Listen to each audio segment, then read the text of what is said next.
Assalamualaikum warahmatullahi wabarakatuh. Halo, perkenalkan, saya Isfani Fardiliyah dari Universitas Islam Negeri Sultan Haji Muhammad Idris Samarinda dari Fakultas Syariah Program Studi Hukum Tata Negara semester 2 dengan NIM 2121609043. Pada hari ini saya akan membahas mengenai apa itu filsafat hukum, apa itu ruang lingkup filsafat hukum, teori filsafat hukum, serta apa saja manfaat dan kegunaan dari mempelajari filsafat hukum, terutama bagi mahasiswa hukum itu sendiri.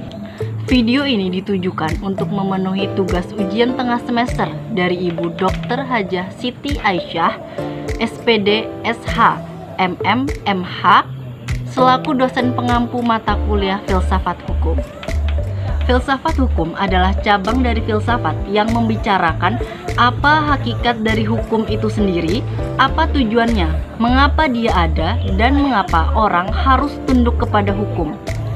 Sedangkan menurut beberapa ahli yang diantaranya adalah Sajipto Raharjo, ia menyebutkan bahwa filsafat hukum adalah sesuatu yang mempelajari mengenai pertanyaan-pertanyaan dasar dari hukum. Pertanyaan tentang hakikat hukum, tentang dasar bagi kekuatan mengikat dari hukum, merupakan contoh-contoh pertanyaan yang bersifat mendasar tersebut. Selanjutnya adalah teori dari filsafat hukum.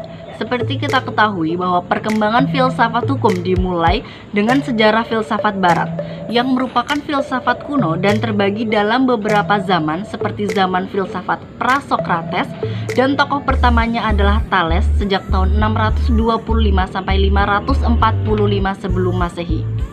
Perkembangan filsafat tersebut adalah merupakan sebagai akar dari filsafat hukum, yaitu era abad ke-19 di mana filsafat hukum menjadi landasan ilmu-ilmu di bidang hukum seperti ilmu politik, ilmu ekonomi, dan lain-lain. Ada pula kerangka dan teori konseptual dari filsafat kuno, yaitu sebagai contoh Thales dari Miletos. Ia mengatakan bahwa asal mula segalanya adalah dari air yang dapat diamati dalam bentuk yang bermacam-macam, benda cair dari air, benda halus dari uap, dan benda keras dari es. Ada pula ruang lingkup dari filsafat hukum ini sendiri. Ruang lingkup dari filsafat hukum ini sendiri terbagi menjadi 7 bagian. Yang pertama adalah ontologi hukum, mempelajari hakikat dan fundamental dalam hukum, misalnya konsep demokrasi, hubungan hukum dengan kekuasaan, dan kaitannya hukum dengan moral. Kemudian poin kedua adalah aksiologi hukum, mempelajari tentang nilai, misalnya kaidah, kebebasan, persamaan, keadilan, kelayakan, kebenaran, dan kewajaran. Kemudian poin ketiga adalah ideologi hukum. Ideologi hukum mempelajari tentang tujuan hukum yang menyangkut cita manusia, misalnya tentang wawasan manusia yang melandasi dan mengesahkan kaidah hukum dan pranata hukum serta sistem hukum itu sendiri. Kemudian poin keempat, teologi hukum, mempelajari tujuan hukum yang menyangkut cita hukum itu sendiri, yang merefleksikan tujuan dan makna dari hukum. Kemudian poin kelima, epistemologi hukum. Epistemologi hukum mempelajari mengenai pengetahuan hukum untuk mengetahui pengetahuan mengenai hakikat hukum dan masalah fundamental yang mungkin dijalankan oleh akal sehat budi manusia.